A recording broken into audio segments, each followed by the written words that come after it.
Saudara, this morning saya dibangunin saudara. Dan saya percaya Tuhan akan melakukan sesuatu yang mujizat saudara. Karena saya percaya setiap kali perkumpulan orang percaya hadirat Tuhan ada di tengah-tengah kita. Dan Tuhan ingin memenuhi setiap daripada kebutuhan daripada kita semua, amin. Nah, tadi pagi waktu saya bangun, saya gak pernah merasakan sakit pusing ya. Saya kok pusing gitu. Saya pikir kenapa Tuhan bangunin saya lebih pagi daripada alarm saya gitu. Kok pusing ya, saya pusing. Terus saya berdoa itu. Dan Tuhan mengatakan demikian. Hari ini bagi saudara. Karena setelah itu hilang pusingnya saudara. Yang ada penyakit headache, pusing, headache, migraine di sebelah bagian kanan sini. Nah, saudara, Tuhan akan sembuhkan. Dan juga yang lehernya pegel-pegel sini saudara.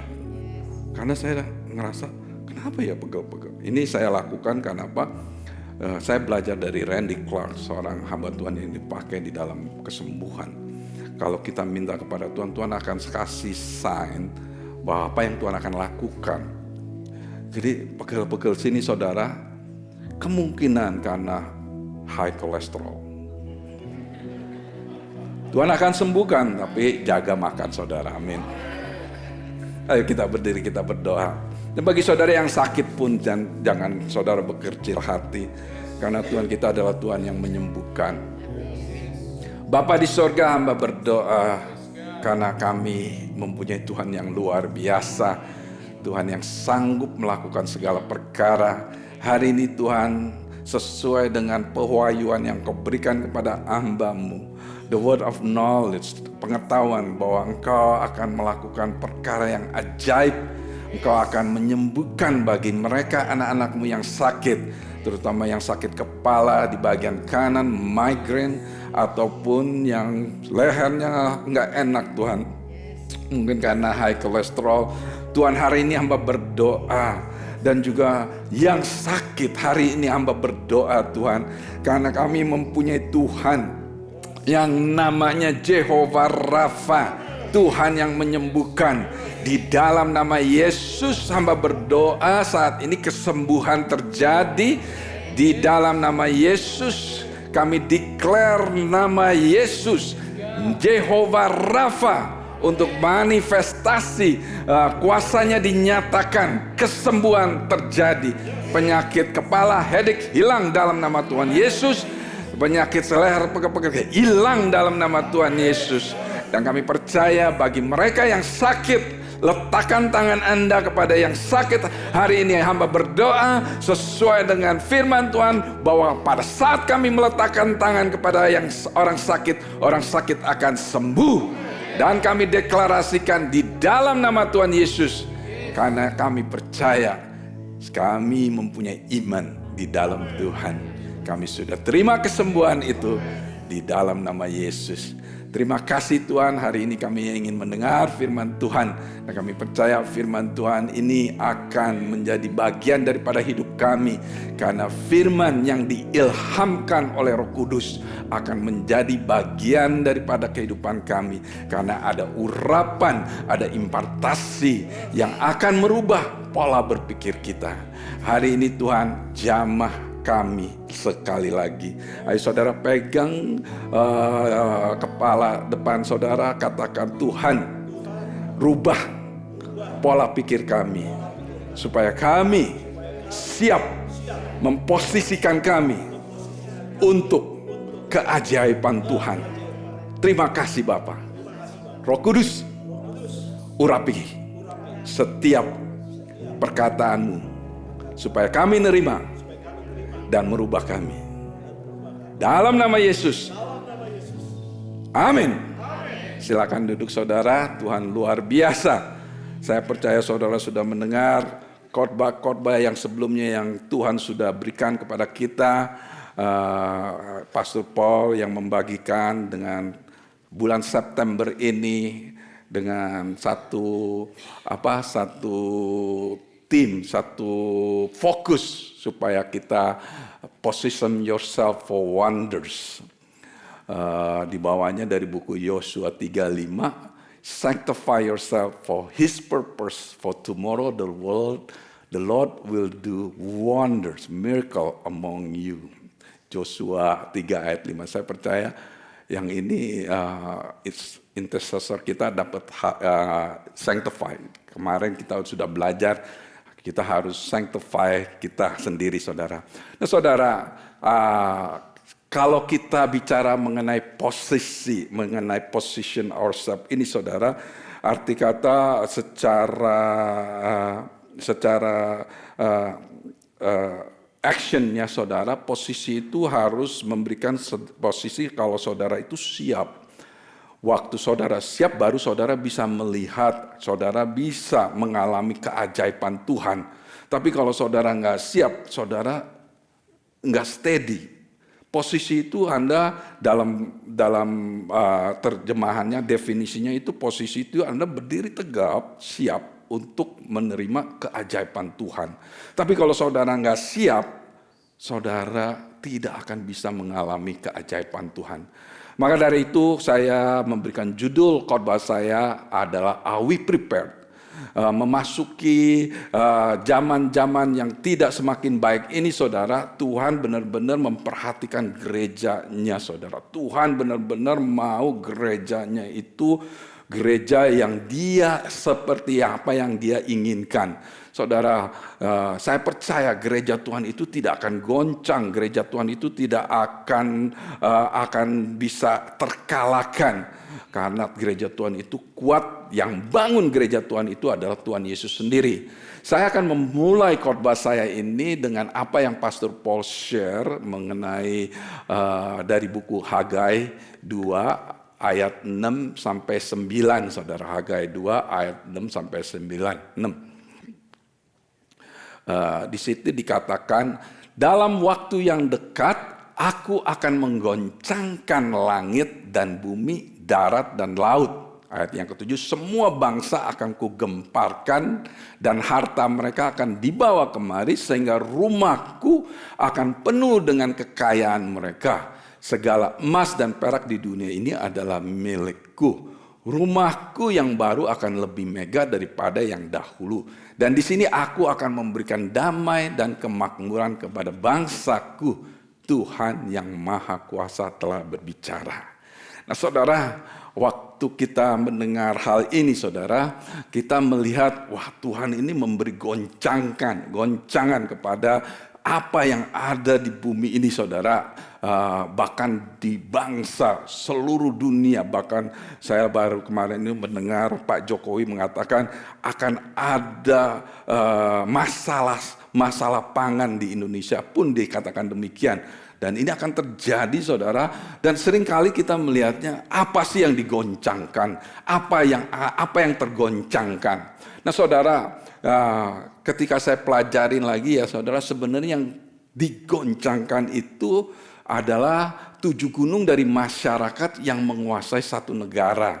Nah, ini satu family, religion, education, government, business, media, art and entertainment. Ini adalah salah satu society dalam 7 area, 7 gunung ini yang menguasai satu negara. Dan saudara pasti lihat dah, pasti di dalam negara ini pasti ada family, religion, education, government, business, media, and art and entertainment.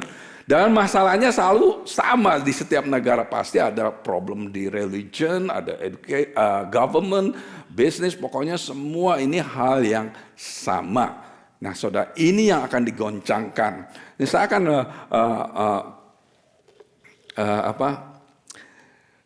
saya akan baca dari terjemahan lain. Ini terjemahan yang saya, bahasa Indonesia yang saya dari Hagai 2 ya. Di terjemahan ini Hagai 2 ayat 7 sampai 10. Tapi terjemahannya ini di Indonesian punya YouVersion ini baru, saudara. Terjemahannya luar biasa. Terjemahan dari terjemahan LAI/TL.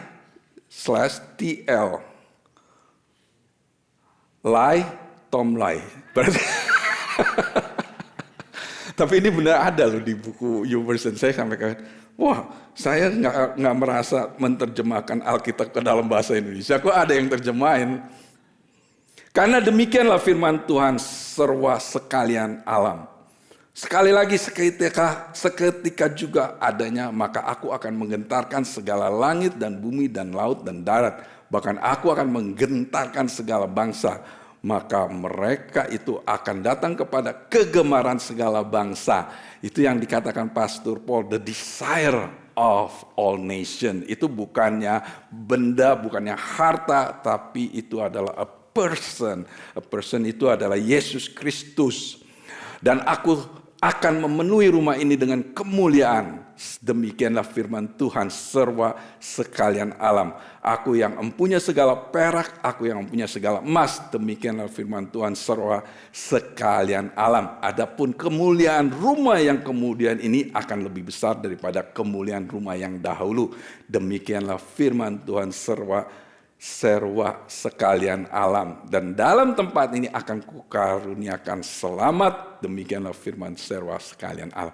Tapi saudara, after semua goncangan itu, tapi ada janji yang Tuhan berikan kepada kita. Bahwa kemuliaan Tuhan yang akan datang ini lebih dahsyat dari yang sebelumnya. Lebih dahsyat dari apa yang sudah terjadi beberapa. Dan kita bisa melihatnya keadaan yang semakin mencekam apa yang terjadi di dalam ketujuh mountain ini, saudara. Kita lihat apa sih salahnya. Nah saudara, buku Hagai itu di perjanjian lama, saudara. Berarti apa? Di perjanjian lama Tuhan ini banyak yang bekerja untuk membangkitkan umatnya. Membangkitkan bangsa Israel untuk supaya mendapat kemenangan. Dan Tuhan itu kadang-kadang berperang untuk mereka. Tetapi sejak Tuhan Yesus datang, saudara, Tuhan Yesus datang, dia membangun gerejanya, saudara. Di buku Matius 16 ayat 18, dan di sini dikatakan, dan aku pun berkata kepadamu, engkau adalah Petrus, dan di atas batu karang ini aku akan mendirikan jemaatku, dan alam maut tidak akan menguasainya. Nah saudara, waktu Tuhan Yesus mendirikan gerejanya, waktu Tuhan Yesus membangun gerejanya, Tuhan Yesus mengatakan, ini gereja Tuhan, gereja yang aku bangun ini gereja yang kuat, gereja yang tidak akan tergoncangkan, gereja yang tidak akan kena pengaruh dengan apa yang terjadi di dunia ini, bahkan alam maut pun tidak bisa menguasainya. Dan ini yang Tuhan Yesus. Dan setelah itu saudara, kenapa semua itu bisa terjadi? Dan sepertinya Tuhan tidak ikut mencampuri apa yang terjadi saat-saat ini. Padahal di dalam perjanjian lama, setiap kali ada kesesatan atau ada pemberontakan, Tuhan ikut campur. Dan Tuhan selalu pakai seseorang, pakai Gideon, pakai Musa.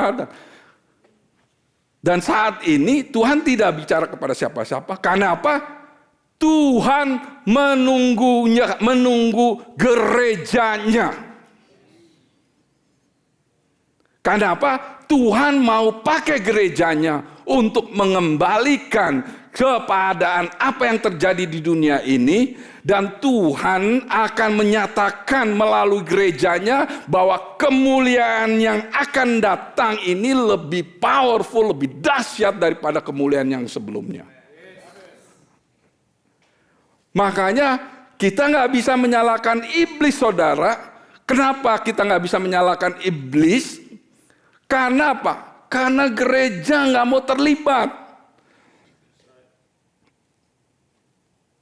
Nah saudara, beberapa minggu yang lalu kita sering dengar Dutch Sheet ya, seorang hamba Tuhan yang setiap hari memberikan kupasan Give Him 15. Dia share begini, saudara.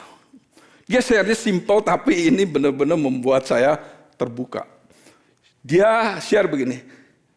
Ini ada percakapan antara iblis dengan gereja Tuhan. Di hadapan Tuhan, iblis dan gereja Tuhan. Jadi iblis mengatakan, 7 gunung yang menguasai society yang mengontrol society ini, masyarakat yang mengontrol sebuah negara ini dikontrol sama 7 gunung. Nomor 1, ini salah satu gunung ini adalah pendidikan. Gereja mau nggak terlibat di dalam pendidikan, public school, apa segala macam? Oh, nggak bisa, kita harus gereja orang kudus nggak boleh terlibat dengan publik. Oke, kalau gereja tidak mau, saya yang akan ambil.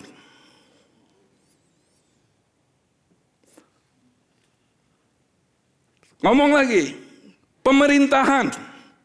Iblis bilang, katakan, pemerintahan adalah salah satu gunung yang menguasai satu negara.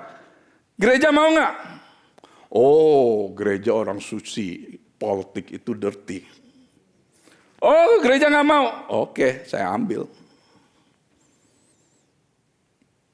Bisnis, art, media, nggak mau semua, diambil.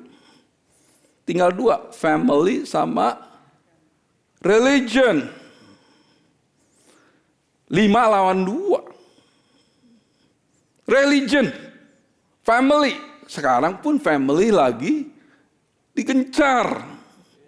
Orang melahirkan, ada salah satu couple yang share sama saya, waktu mereka istrinya melahirkan, suaminya berdua bingung, kelaminnya apa ya, gendernya ya.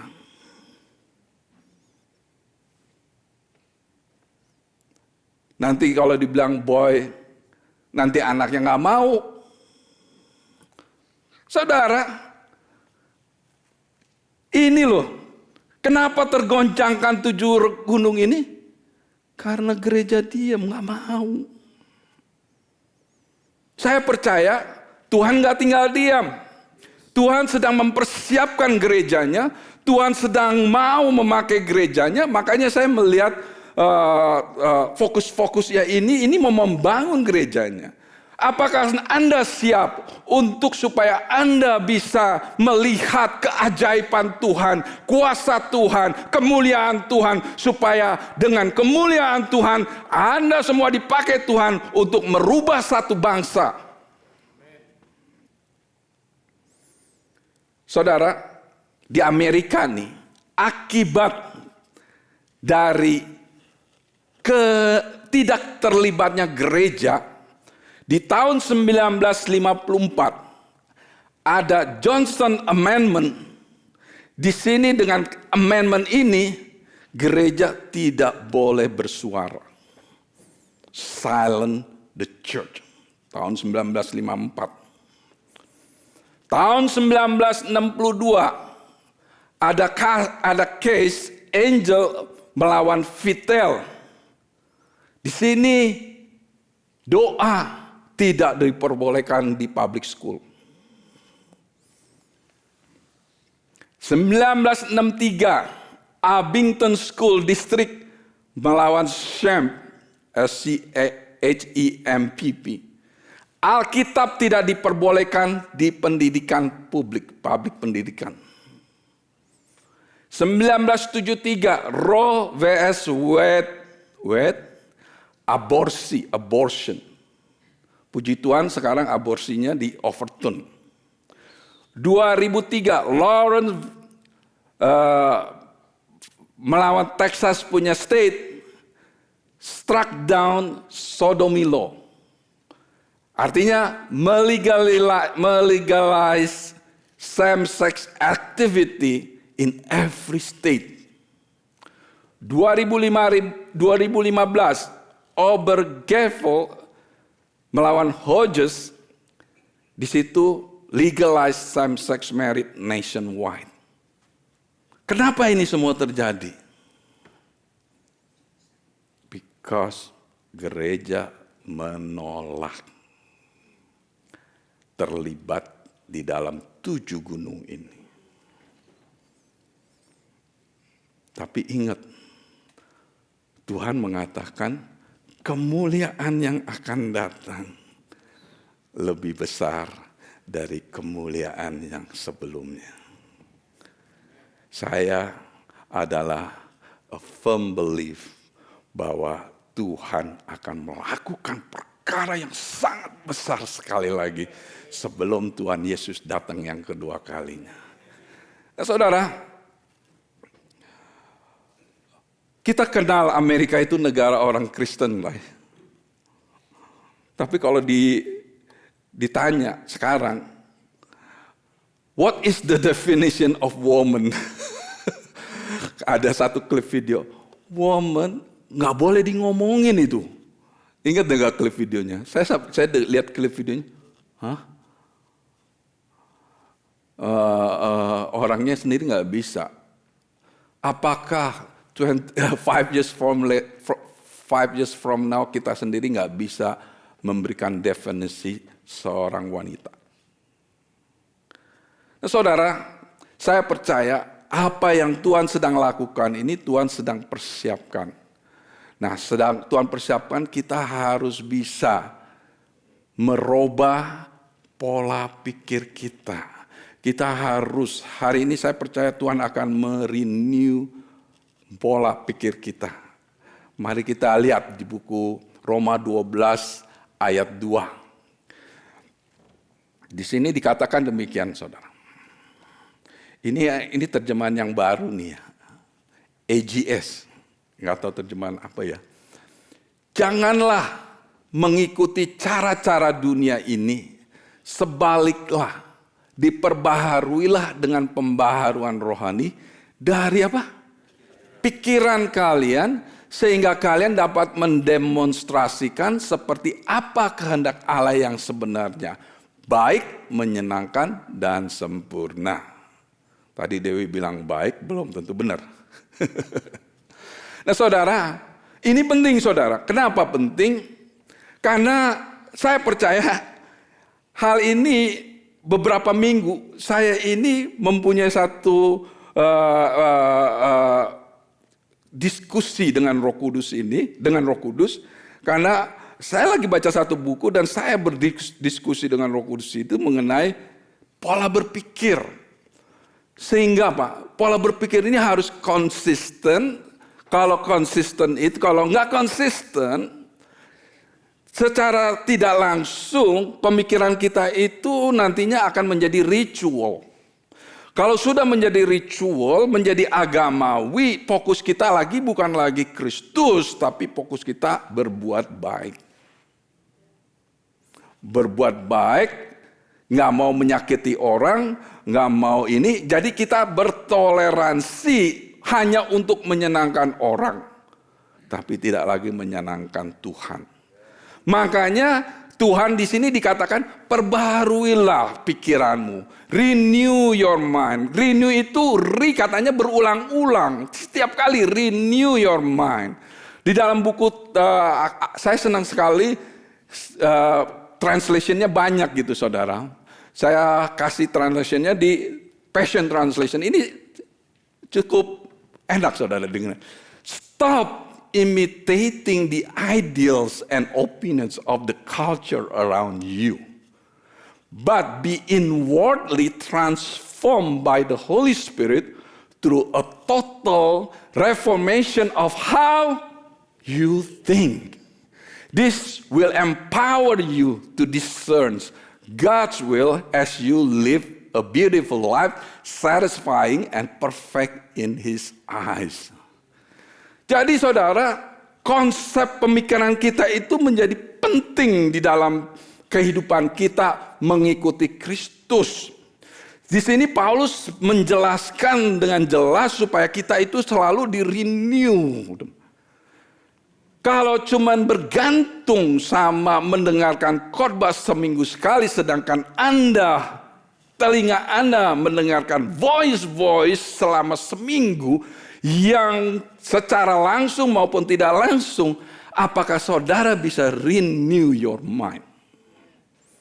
Nggak bisa, saudara. Saudara harus push yourself, memberikan diri saudara itu untuk supaya saudara bisa renew your mind, memperbaharui, transform your mind tiap hari untuk menjadi reformasi. Dengan renewing your mind ini will empower you, memampukan Anda untuk supaya Anda bisa mengetahui rencana Tuhan sebagai as you live a beautiful life and satisfying and perfect in His eyes. Ada beberapa ayat lain juga yang mengatakan demikian, hendaklah hati dan pikiranmu diperbarui seluruhnya. Jadi hati dan ini diperbarui saudara, diperbarui. To be made new in the attitude of your mind. Ephesians 4:23 dalam NIV-nya. Nah saudara, Pastor Kong sering mengatakan begini. If you have the right heart, you have the right mind, you have the right action. If you have the right heart, kamu mempunyai hati yang benar, kamu akan mempunyai pemikiran yang benar, perkataanmu pun bisa jadi benar. Tapi kalau hati kitanya banyak kekhawatiran, nggak jadi hal-hal yang nggak benar, yang ada di dalam pikiran kita ini jadi hal-hal yang nggak benar, dan setiap perkataan kita malah jadi yang nggak benar. Nah saudara, iblis ini mau supaya kita itu menjadi ignorant. Ignorant itu banyak artinya, lack of knowledge, nggak tahu, nggak banyak tahu, atau gelap. Ignorant itu gelap. Waktu Tuhan menciptakan langit dan bumi, menciptakan terang, itu gelap. Gelap, ignorant itu artinya void, nggak ada apa-apa, nggak ada kelihatan apa-apa. Nah, di buku Efesus 4 ayat 18 di sana, pikiran kamu sudah gelap, mereka tidak mengenal kehidupan yang diberi oleh Allah, sebab mereka sama sekali tidak mempunyai pengetahuan apa-apa tentang Allah. Mereka demikian karena keras kepala. Bahasa Inggrisnya lebih jelas. They are darkened in their understanding and separated from the light of God because of the ignorance that is in them due to the hardening of their heart. Jadi saudara, sewaktu kita sudah mulai agak kendor di dalam renewing our mind, dalam mengikuti Tuhan, kita itu tidak terasa drifted, terbawa arus, sehingga kita itu menjadi toleransi dan ignorance. Makanya 7 gunung digoncangkan, masih juga ada yang ignorant.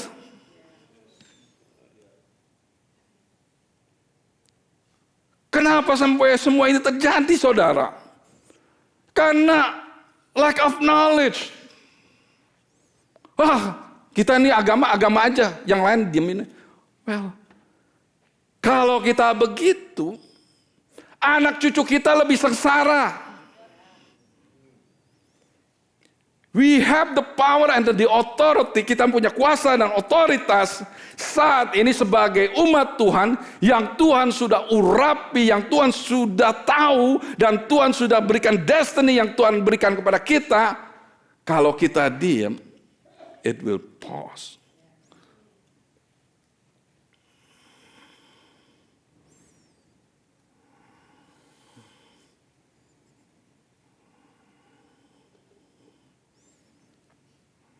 Nah saudara, kebetulankah tema bulan ini position yourself for wonders? Wonders itu bisa keajaiban, bisa mujizat, bisa breakthrough, bisa pola berpikir yang berbeda. Saudara, di buku 2 Chronicle 20 ayat 17, saya pakai bahasa Inggris dulu karena di sini lebih bisa jelas. You will not have to fight the battle.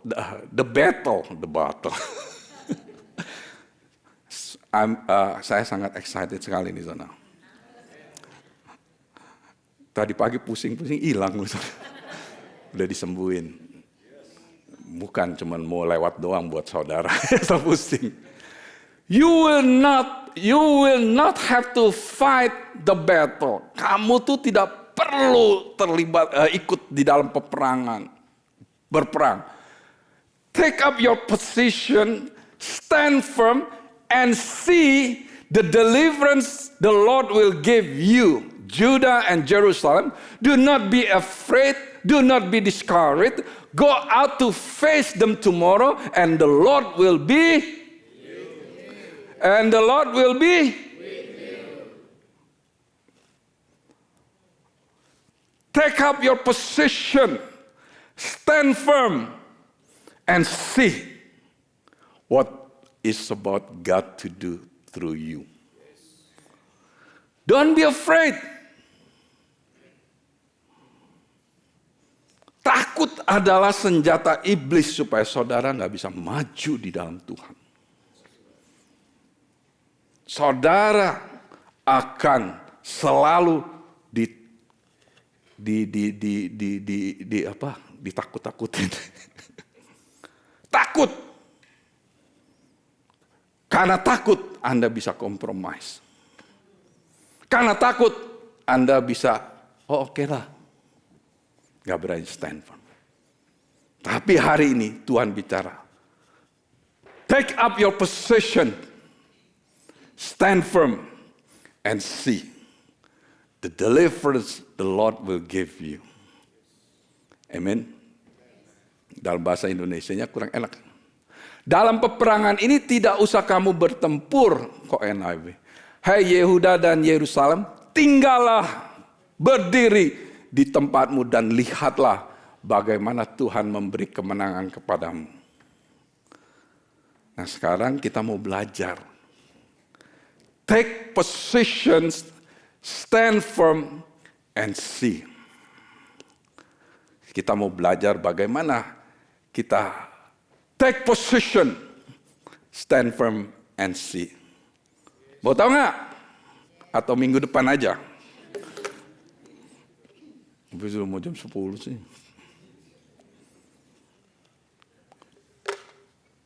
Take position, stand firm, and see. Aware of His presence with you. Anda harus sadar hadirat Tuhan itu bersama dengan Anda. Seringkali ya, saudara itu lupa kalau Tuhan itu menyertai Anda. Seringkali kita nggak sadar kalau Tuhan itu selalu bersama-sama dengan kita. Seringkali kita nggak sadar. Makanya kita bisa, aduh takut ya. Aduh kok bisa begini ya? Ya udahlah. Nggak sadar. Tapi kalau kita sudah tahu bahwa Tuhan menyertai kita, kita akan berubah, saudara.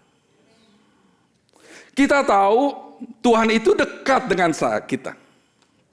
Tetapi kesalahan kita itu, kita pikirnya Tuhan itu jauh.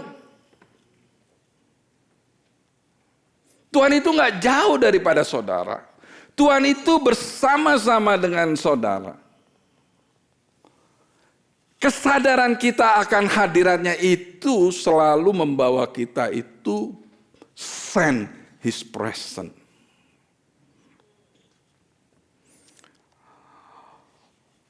Tidak tahukah kamu bahwa kamu sekalian adalah bait Allah dan bahwa Roh Allah? Tidak tahukah kamu bahwa kamu sekalian adalah bait Allah dan bahwa Roh Allah diam di dalam kamu? Mungkin kamu nggak bisa melihat Roh Allah diam di dalam kamu. Saya bisa melihat. Don't you realize that all of you together are the temple of God and the Spirit of God lives in you? Menariknya, Paulus pakai kata pertanyaan. Don't you realize that all of you together are the temple of God and the Spirit of God lives in you? Berarti apa? Pada saat itu orang-orang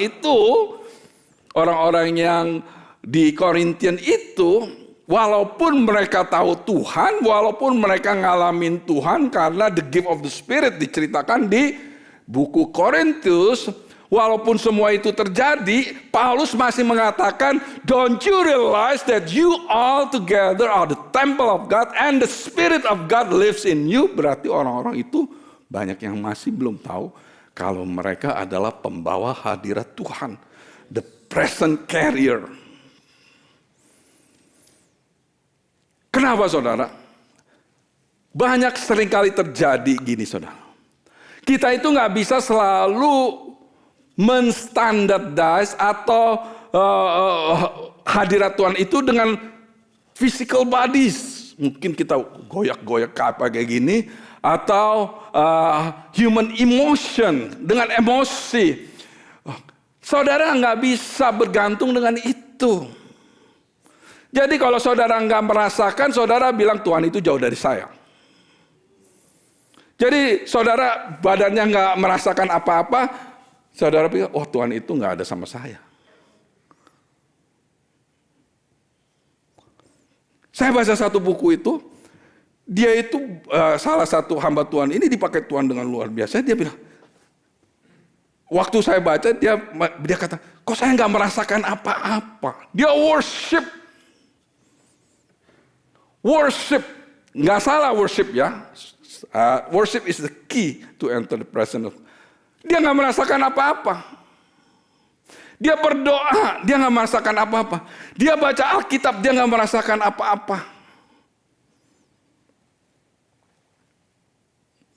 Sampai Tuhan bicara begini, tahu nggak kamu?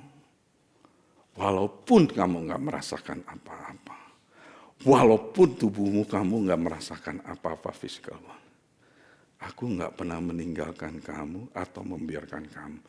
I am with you always.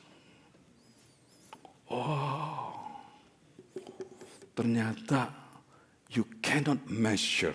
Kita tidak bisa menilai hadirat Tuhan itu dengan emosi kita. Saya seminggu itu belajar saudara, dan saya nggak ngerasain apa-apa. Tapi karena saya merubah pola pikir saya itu selalu ada bersama-sama dengan Tuhan. Ya kadang-kadang kita fail, it's okay. Tuhan itu adalah Tuhan penyayang, Tuhan pengampun. Apapun dosa saudara yang saudara perbuat, Tuhan akan ampuni selama saudara mengaku dosa di hadapan Tuhan. Amin saudara. Tapi Tuhan tidak akan meninggalkan saudara karena saudara berdosa. Saudara, Tuhan tetap bersama-sama dengan saudara karena saudara bertobat. Kenapa saudara bisa bertobat? Karena pekerjaan Roh Kudus. Nah, Roh Tuhan yang diberikan kepada kita itu adalah Roh Kudus yang diam bersama-sama dengan kita. Nah, saudara nggak akan bisa sense in the spirit the presence of God kalau saudara nggak ada Roh Kudus. Saudara nggak acknowledge Roh Kudus. Saudara nggak kenalkan Roh Kudus. Saudara nggak tahu siapa Roh Kudus dalam hidup saudara. Saudara nggak akan bisa masuk di dalam hadirat Tuhan. Karena hanya dialah yang bisa membawa saudara ke tata surga, ke tata Bapa di surga. Dan saudara bisa mengalami Tuhan, bisa masuk di dalam hadirat Tuhan tanpa saudara sadari, walaupun saudara nggak merasakan, walaupun physical body saudara nggak merasakan, tapi saudara berada di dalam hadirat Tuhan dan saudara tahu saudara berada di hadirat Tuhan dan saudara akan melihat perbuatan ajaib Tuhan. Saudara, hari ini saya mau membangun saudara supaya saudara tahu bahwa saudara itu pembawa hadirat Tuhan. Saudara kemana saudara pergi, saudara itu membawa hadirat Tuhan. Nah, saudara, saya suka pikiran saya, wah kalau bawa hadirat Tuhan itu suasana bisa berubah kan? Atmosfer berubah. Karena apa? Karena Roh Kudus itu adalah roh kebenaran. Suasana yang gak benar itu akan menjadi semua jadi kebenaran yang akan menguasai. Dia adalah damainya Tuhan. Suasana itu akan membawa damai di tempat Anda di mana Anda berada. Dia adalah orang yang membantu saudara. Jadi apa saudara? Renew your mind aware bahwa Anda adalah pembawa hadirat Tuhan. Daud mengatakan demikian, luar biasa. Kemana aku pergi menjauhi rohmu? Kemana aku dapat lari dari hadapanmu? I can never escape from your spirit. I can never get away from your presence. Nah saudara, kalau Daud mengatakan begini, berarti apa saudara? Saudara tuh gak bisa get away from his presence. Saudara bisa mengalami transformasi karena saudara berada di dalam hadirat Tuhan. Saya sekolah Kristen dari SD, SMP, SMA, saya sekolah Buddha. Ke Kanada saya ikutin Kristen. Nah saudara, karena saya nggak mengerti bahwa saya ini bisa hadirat Tuhan ada di dalam saya, Roh Kudus ada di dalam saya nggak pernah ngalami Tuhan. Sampai saya mengerti dan Tuhan melawat saya bisa mengalami Tuhan. Oh, ternyata Tuhan itu udah ada di hati saya. Pada saat saudara menerima Tuhan Yesus sebagai Tuhan dan Juru Selamat, Roh Kudus sudah diberikan kepada saudara. Pertanyaannya, apakah Anda acknowledge karunia? Apakah Anda memperkenalkan, menyadari kalau janji Bapa atas Roh Kudus yang akan diberikan kepada saudara?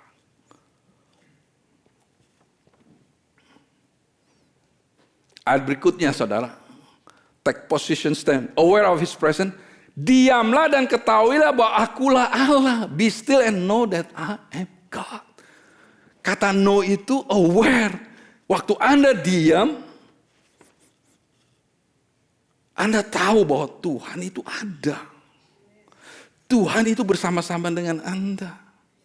Nah saudara, kenapa dia bilang be still? Karena apa? Karena kita manusia itu susah be still. Siapa di sini yang bisa be still diam 10 menit aja? Kenapa saudara? Saudara di sini dikatakan be still and know.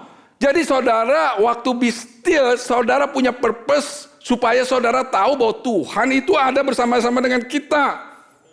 Nah waktu saudara tahu, saudara push yourself untuk be still. Karena Tuhan tidak ngomong berteriak seperti saya ini. Tuhan ngomongnya whisper.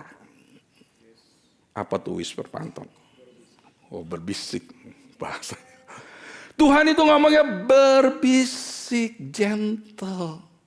Kalau kita nggak bisa be still, kita nggak bisa dengar suara Dia. Kalau kita nggak bisa dengar suara Dia, bagaimana kita renew our mind?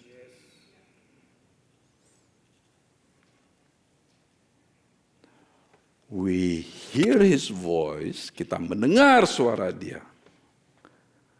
Dan ini akan mentransform pola berpikir kita. Oh ternyata saya mendengar suara Tuhan. Oh ternyata Tuhan bicara kepada saya. Oh ternyata Tuhan mau kita begini. Problemnya ya saudara, seringkali kita sudah mendengar suara Tuhan, tapi kita nggak taat.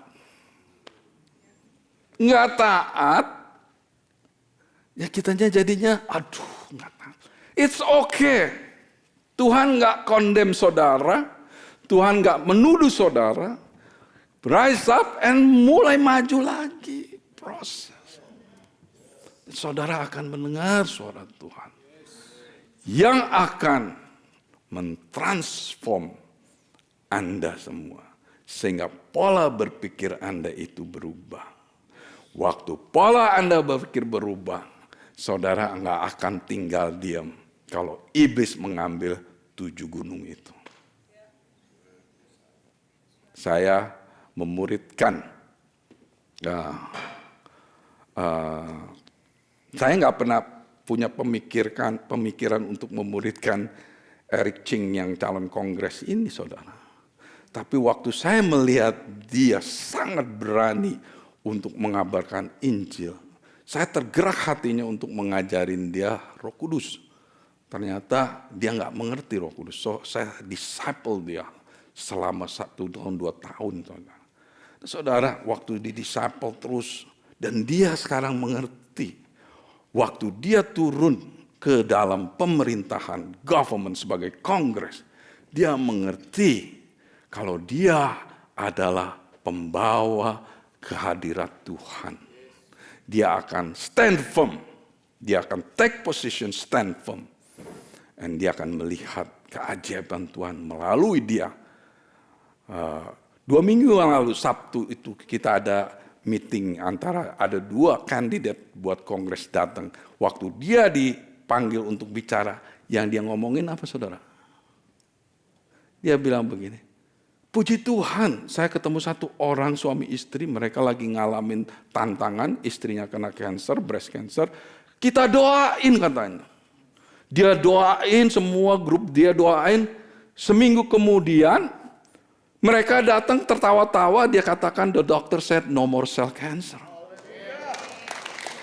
Mestinya dia ngomong kampanye dia kan, supaya orang-orang bisa tahu dia punya stand. Tapi apa, saudara? Dia memuliakan Tuhan melalui kesaksian yang dia alamin. Why? Because dia ini sudah merubah pikiran dia. Kalau Tuhan itu selalu menyertai dia. Makanya dia mengajak mengalami banyak mujizat Tuhan. Nah, saudara, ini penting, saudara. Kemana saudara pergi? The presence of God is with you. Saya mau praktekkan, saudara. Saya pergi ke gym, biasanya saya suka berenang kan. Saya berenang, saya nggak mau, pokoknya tugas saya berenang. Setelah berenang, mandi pulang gitu. Sudah pulang. Belakangan terakhir saya mau supaya hadirat Tuhan ini bisa nyata dalam kehidupan orang-orang di sekitar saya. Saya mulai senyum ke orang, saya mulai ngomong, "Hai, how are you?" Saya pergi sauna, akhirnya saya berenang habis sauna 10 menit. Ini orang di sauna semua pada pakai ini semua. Musician kali ya. Ini orang Meksiko agak senang. Saya berdoa aja, Tuhan biar hadirat-Mu nyata di sini. Ada 1 orang yang nggak pakai itu, saya, "Hi, how are you?" Ngomong-ngomong, saya try to introduce Jesus. Karena apa? Karena Roh Kudus selalu meninggikan Kristus. Roh Kudus mau memperkenalkan Yesus. Maka sama. Ini kerja keras semalam sebabnya ini bikin. Yang berikutnya mau tahu nggak? Hah? Tapi udah lewat. Cepat aja ya. Berikutnya adalah be friend with the Holy Spirit. Menjadi teman Roh Kudus. Roh Kudus itu seorang penolong. Roh Kudus itu adalah seorang. Firman Tuhan mengatakan demikian. Tetapi penghibur, yaitu Roh Kudus yang akan diutus oleh Bapa dalam namaku, dialah yang akan mengajarkan segala sesuatu kepadamu dan akan mengingatkan kamu akan semua yang telah kukatakan kepadamu.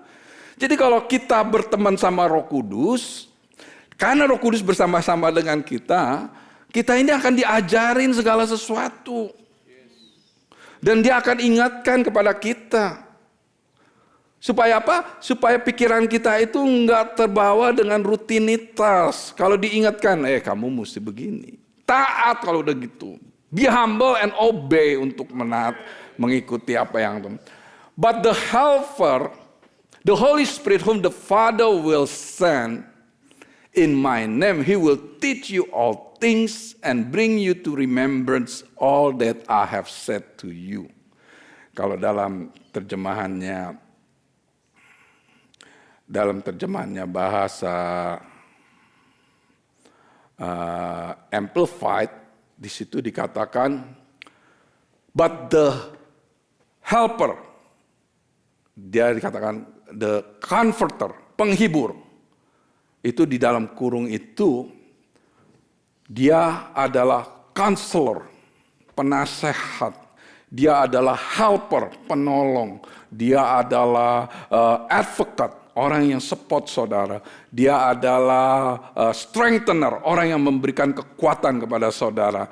Dia adalah intercessor, dia yang mendoa buat saudara. Dia adalah standby siap sedia kalau saudara minta pertolongan. Hal tujuh ini yang menjadi karakter daripada Roh Kudus. Kalau kita berteman sama dia, kita perlu nasihat, dia akan kasih nasihat kan? Kalau kita perlu penghiburan, dia akan hibur kita kan? Kalau kita perlu pertolongan, dia akan tolong kita. Kalau kita perlu kekuatan yang baru, dia akan berikan kekuatan. Kalau saudara mengalami spiritual warfare, dia akan bantu berdoa untuk saudara. Dan dia siap sedia untuk menolong saudara. Problemnya saudara nggak pernah mau minta tolong. Saudara tuh nggak mau minta tolong. Hari ini saudara belajar berteman sama Roh Kudus. Believe me saudara, waktu saudara berteman dengan Roh Kudus, saudara akan bisa melihat hal-hal yang dalam di dalam kerajaan Tuhan. Karena Roh Kudus, dialah yang selalu berbicara kepada kita apa yang menjadi kehendak Tuhan. Your friendship with the Holy Spirit will give you everything that you need to do and have all that God desire. Pertemanan kita dengan Roh Kudus itu memberikan semua yang kita perlukan, yang kita lakukan, dan apa yang menjadi keinginan hati Tuhan. He will help you to pray more powerfully. Dia akan membantu Anda supaya Anda berdoa dengan penuh kuasa.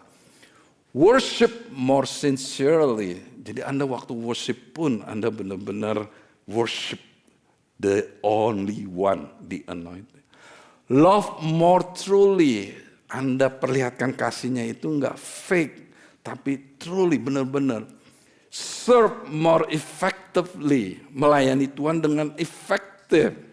Understand scripture more deeply. Anda mengerti firman Tuhan itu lebih dalam lagi. And live your life more spiritually.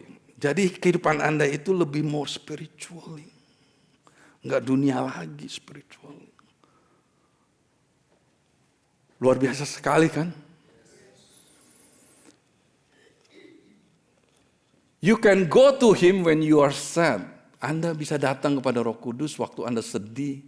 When you are happy, Anda senang. When you are frustrated, ketika Anda frustrasi. And when you are mad, Anda mad. Frustasi lagi mad. Roh Kudus kenapa sih Pak ini begini? Kenapa? Roh Kudus, sabar. You don't have to fight. I will the one that help you. And through friendship with the Holy Spirit, you will know God in greater measure. Jadi kita mengetahui Tuhan itu lebih dalam lagi. Saudara itu punya akses sekarang ini. Punya akses, katakan kiri kanan. Akses. Udah diberikan oleh Tuhan. Udah dipersiapkan oleh Tuhan. Untuk supaya saudara berjalan bersama dengan Dia. Dan kalau Ia Roh Kudus datang, Ia akan menginsapkan dunia akan dosa, kebenaran dan penghakiman. And when He come, He will expose sin and prove that the world is wrong about God's righteousness and His judgment. Jadi saudara, hanya Roh Kuduslah yang bisa menyatakan kepada Anda apa yang nggak benar, apa yang jadi dosa, apa yang menjadi Tuhan punya judgment, righteousness, itu hanya Roh Kudus lah yang bisa memberikan pengertian kepada saudara. Saudara nggak bisa pakai kekuatan akal budi saudara, saudara nggak bisa pakai pemikiran saudara, saudara nggak bisa pakai talenta saudara, saudara nggak bisa pakai usaha saudara untuk mengerti apa itu kebenaran dalam Tuhan.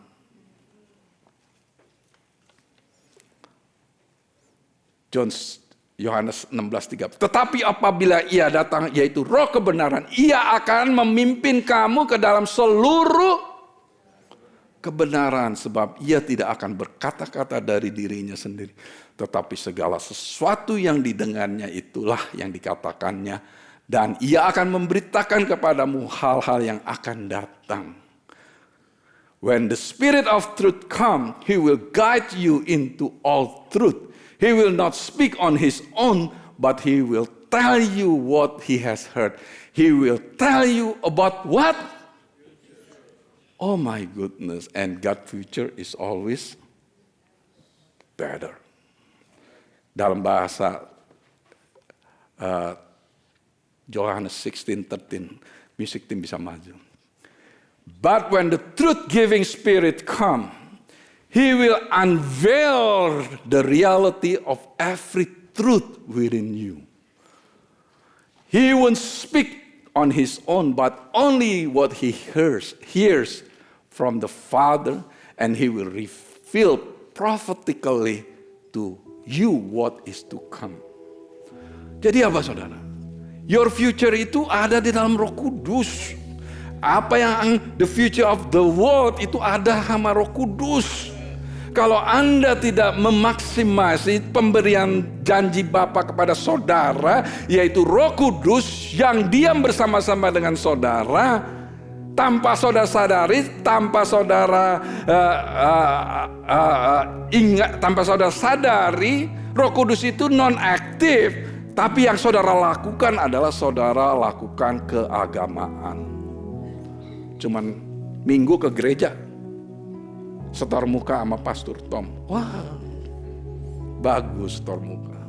Tapi apakah Roh Kudus aktif dalam kehidupan saudara?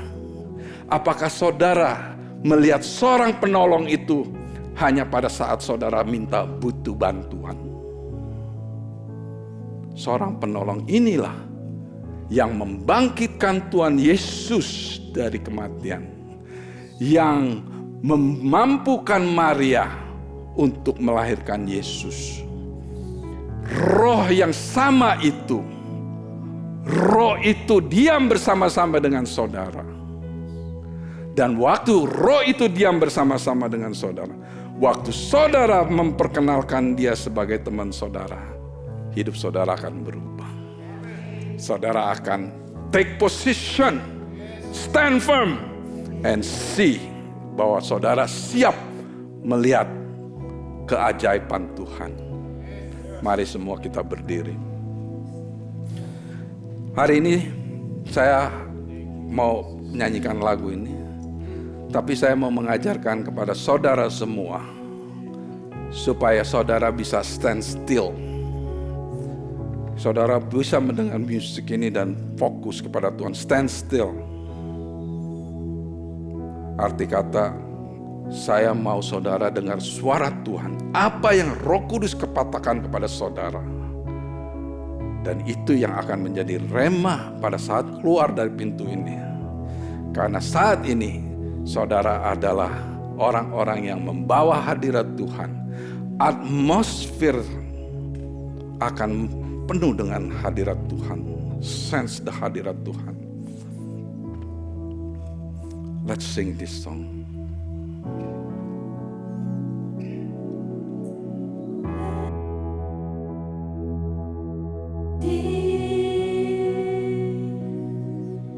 Oh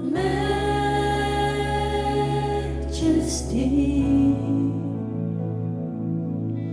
your grace has found me just as I am,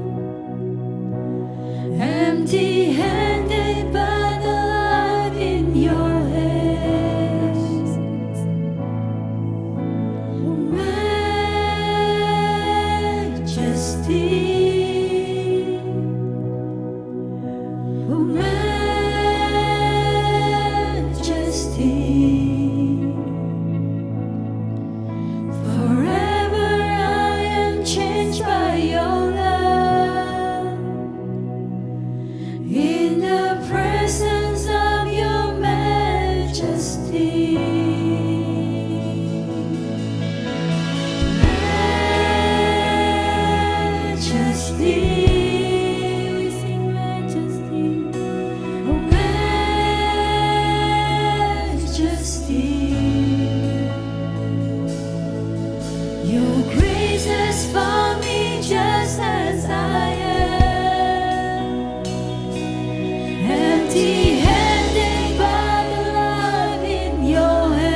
saudara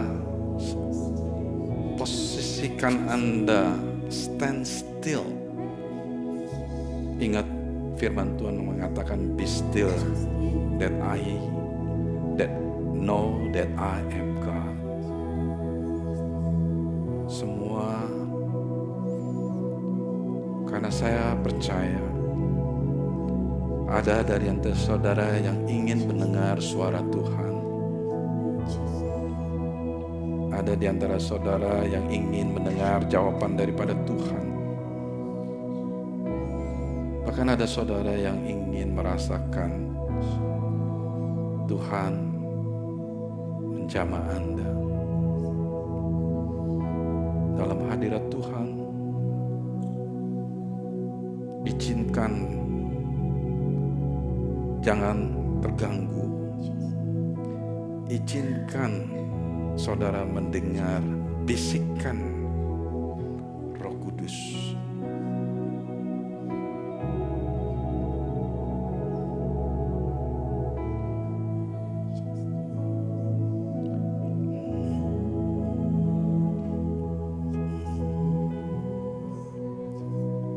Yes. Ya.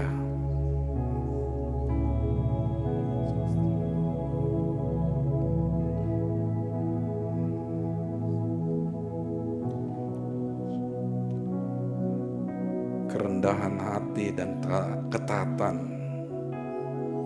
Kalau Roh Kudus bicara kepada saudara, rendahkan hati saudara, jangan keraskan hati saudara.